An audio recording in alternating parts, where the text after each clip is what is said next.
Past Die Future is the last song on ASSUN's new album, Bone Born Bomb, which, oh man, to say this has lived up to expectations.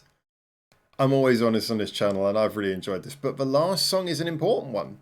And now this song, I was surmising in the last one that we listened to, Happy Lucky Chappy, because obviously we skipped over You and I Heaven as we covered that pre-release when it came out as a single. But we were surmising, because Happy Lucky Chappy had Anno down as the writer. I was like, okay, so is that, because I knew there was a song which was credited to her, but was an Eyes song on this one. I couldn't remember which one it was. And I thought it was supposed to be the last track. Well, looking here, it is the last track, the one we're about to listen to, Past Die Future, because it says here, lyricist Anno, composer Anno, arranger Eyes. So her band, which unfortunately I don't think they went on hiatus. I think they actually have full on stopped as of last year, I think it was. This is basically one of their songs, and she's seemingly re-recorded it. I'm not super familiar with this song. I might recognize it when it starts playing, I'll be honest. I've heard quite a lot of Eyes. I haven't sat down to them quite as studiously as I have with Anno's solo stuff. But yeah, I might recognise when it plays. I've got to be honest with you on that one. I don't know all the song names for them, clearly. But, you know, this is a band who had a very punky sound, but also were capable of some real beauty as well. But ultimately, a much more grungy sounding band than would be the case for a lot of what we heard on this album. Although this album has had incredible moments of rawness, I suspect this would be something more raw. And remember, this is not like she's taken it and then rearranged it. This is still down, the arranger is down as Eyes. So this is going to be their arrangement. I have no idea. Did they play on this? Did they come back to play this version? Let's find out. Either way, it's kind of sad that we're at the end of this album now.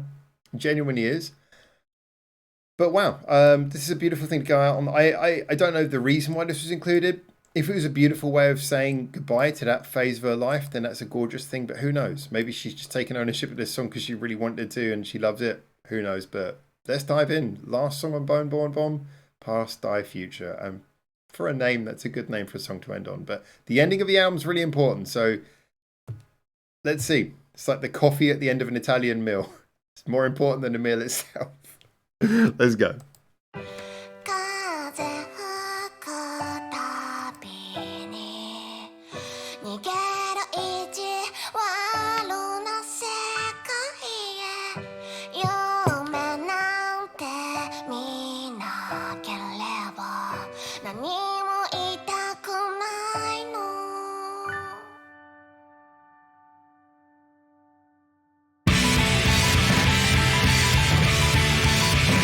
I do recognize it.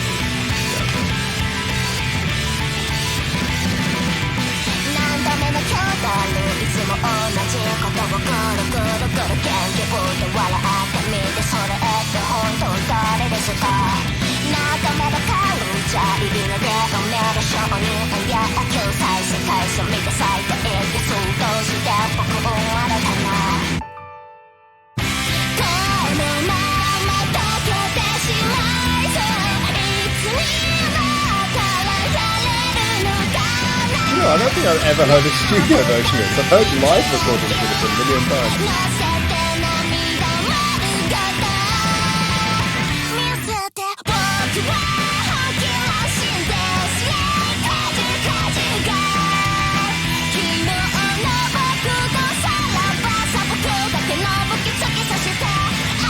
I was saying in one of the previous song reviews how Anno feels like the natural progression from Bitch. And ironically, this song sounds a bit like a Bish song. Even though it's Anno doing an Eyes song, it's got that Bish energy to it.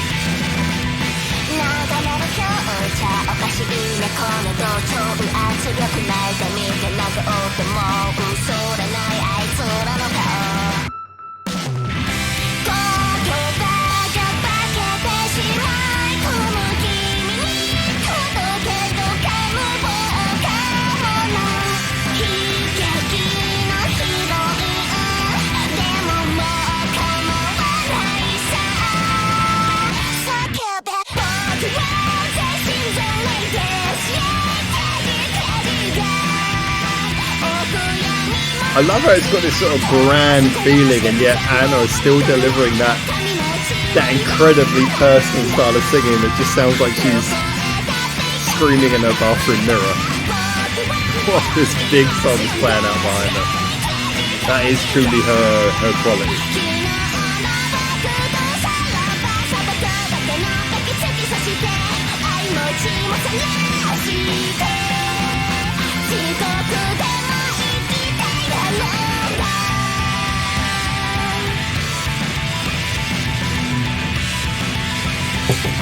This album's going to make me miss the old days with bonus tracks.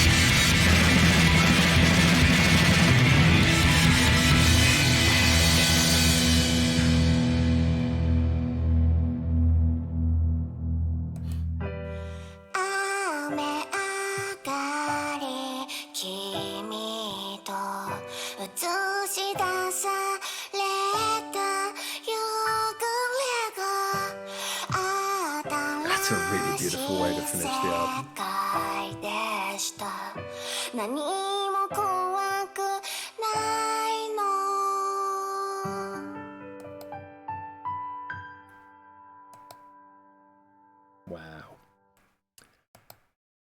Wow. Yeah, what a gorgeous way to finish the album.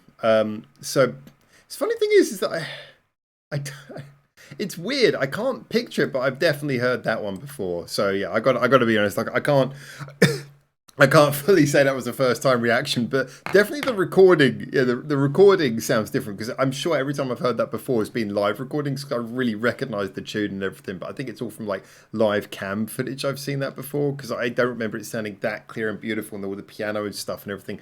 But that might have been added to this version. I don't know. It says eyes were the arranger, so I'm assuming there isn't any significant change from the original. Or maybe I just don't remember it right.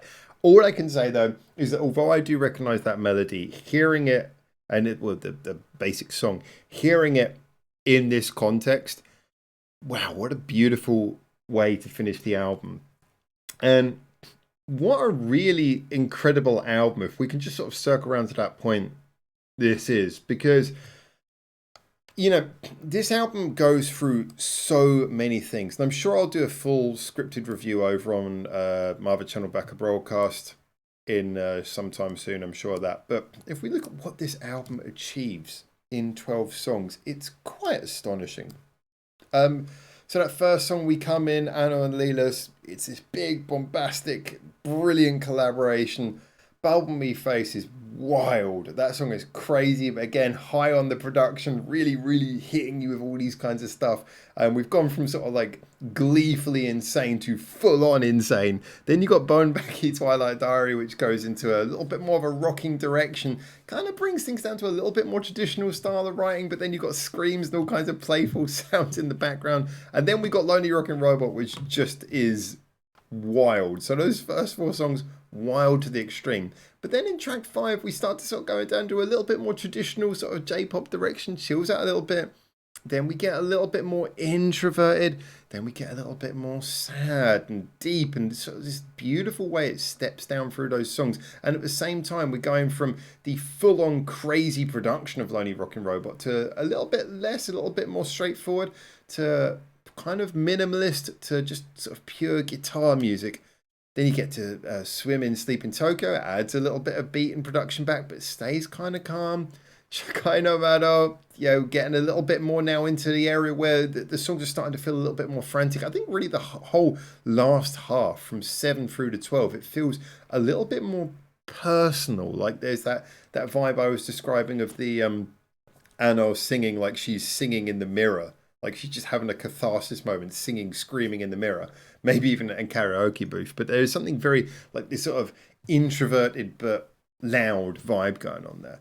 So we get that in Shaka no Mado. Happy Lucky Chappy, even that sort of conveys it. Obviously, You and I Heaven goes to a very beautiful place. But then Past I Future, it's a very grand, beautiful, but it is a song that feels like an ending. It sounds like the end of the album.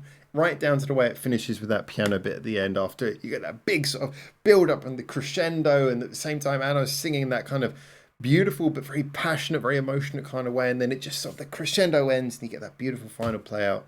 Really beautiful. I love this. Thought this was gorgeous. I think the whole album is a real joy. I cannot wait. Literally, after I press stop on this, I've got to go upload some of these, get them playlist and everything going, but I can't wait to go back and listen to this album again.